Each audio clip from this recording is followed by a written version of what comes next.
ಭಾರತೀಯ Jain Milan Mangaluru, Jain society registered Mangaluru ಹಾಗೂ lord Mahavir Jain boarding Mangaluru ಇದರ ಸಂಯುಕ್ತ ಆಶ್ರಯದಲ್ಲಿ 100ನೇ ಅಂತಾರಾಷ್ಟ್ರೀಯ ಯೋಗ ದಿನಾಚರಣೆಯನ್ನು ಮಂಗಳೂರಿನ ಜೈನ್ ಬೋರ್ಡಿಂಗ್ನ ವರ್ಧಮಾನ ಸಿದ್ಧಾರ್ಥ ಭವನದಲ್ಲಿ ಆಚರಿಸಲಾಯಿತು. ಕಾರ್ಯಕ್ರಮವು ಸ್ವಾಗತ ಹಾಗೂ ನಮೋಕಾರ ಮಹಾಮಂತ್ರ ಪಠಣದೊಂದಿಗೆ ಆರಂಭಗೊಂಡಿತ್ತು. ಬಳಿಕ ಅತಿಥಿಗಳ ಪರಿಚಯ ನಡೆದು ಗಣ್ಯರಿಂದ ದೀಪ ಪ್ರಜ್ವಲನೆ ನೆರವೇರಿಸಲಾಯಿತು. ಕಾರ್ಯಕ್ರಮದಲ್ಲಿ ಆರ್ಕಿಟೆಕ್ಟ್ ರಾಜಶೇಖರ್ ಬಳ್ಳಾಲ್, ಜೈನ್ ಸೊಸೈಟಿ ಮಂಗಳೂರಿನ ಅಧ್ಯಕ್ಷ ಪುಷ್ಪರಾಜ್ ಜೈನ್, ಲಾರ್ಡ್ ಮಹಾವೀರ ಜೈನ್ ಬೋರ್ಡಿಂಗ್ ಮಂಗಳೂರು ಕಾರ್ಯದರ್ಶಿ ಡಾ ಸಿ.ಕೆ. ಬಳ್ಳಾಲ್, ಭಾರತೀಯ ಜೈನ್ ಮಿಲನ್ ಮಂಗಳೂರು ಅಧ್ಯಕ್ಷ ಸಚಿನ್ ಕುಮಾರ್, ಕಾರ್ಯದರ್ಶಿ ಅಕ್ಷಯ್ ಕುಮಾರ್ ಅವರು ಭಾಗವಹಿಸಿದ್ರು. ಮುಖ್ಯ ಅತಿಥಿಯಾಗಿದ್ದ ರಾಜಶೇಖರ್ ಬಲ್ಲಾಳ್ ಅವರು ಯೋಗಾಭ್ಯಾಸ ನಡೆಸಿಕೊಟ್ಟು ಯೋಗ ಮತ್ತು ಪ್ರಾಣಾಯಾಮದ ಮಹತ್ವದ ಕುರಿತು ಮಾತನಾಡಿದರು.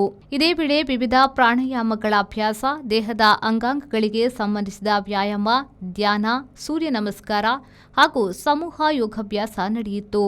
ಉಸಿರಾಟದ ಸರಿಯಾದ ಕ್ರಮ ಮತ್ತು ಅದರ ಆರೋಗ್ಯಕರ ಪ್ರಯೋಜನಗಳ ಬಗ್ಗೆಯೂ ವಿವರಿಸಲಾಯಿತು. ಕಾರ್ಯಕ್ರಮವನ್ನು ಅಕ್ಷಯ್ ಕುಮಾರ್ ಅವರು ನಿರೂಪಿಸಿದರು. ಕೊನೆಯಲ್ಲಿ ವಂದನಾರ್ಪಣೆ ಸಲ್ಲಿಸಲಾಯಿತು. ಕಾರ್ಯಕ್ರಮದಲ್ಲಿ ಭಾಗವಹಿಸಿದ್ದವರಿಗೆ ಚಹಾ ಕೂಟದ ವ್ಯವಸ್ಥೆಯನ್ನ ಮಾಡಲಾಗಿತ್ತು. Bureau report, V4 news, Mangaluru.